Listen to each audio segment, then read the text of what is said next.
Iran সমর্থিত ইয়েমেনের বিদ্রোহী গোষ্ঠী হুতিদের ওপর চূড়ান্ত হামলার নির্দেশ দিয়েছে মার্কিন প্রেসিডেন্ট ডোনাল্ড ট্রাম্প। এরপরই মার্কিন বাহিনী হুতিদের স্থাপনা লক্ষ্য করে ব্যাপক হামলা চালিয়েছে। বার্তা সংস্থা রয়টার্স জানিয়েছে, হামলায় এখন পর্যন্ত ২৪ জন নিহত হয়েছে।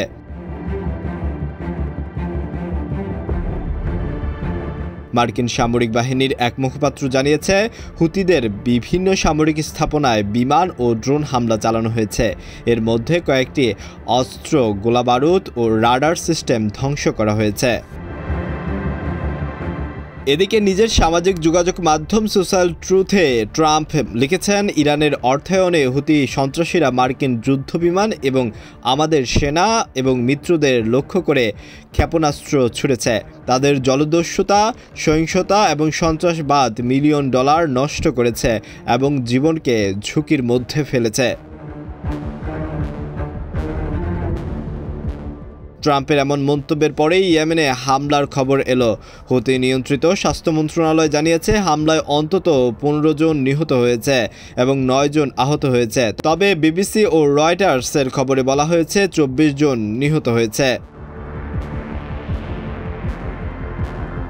ইরানকে সতর্ক করে ট্রাম্প গতকালও লিখেছেন, তাদের অবিলম্বে সমর্থন বন্ধ করতে হবে।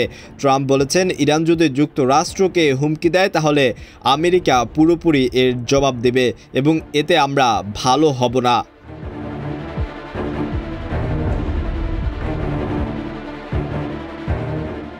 হুতিদের পক্ষ থেকে জানানো হয়েছে, শনিবার সন্ধ্যায় সানা এবং উত্তরাঞ্চলীয় প্রদেশ সাদায় সিরিজ বিস্ফোরণ হয়েছে।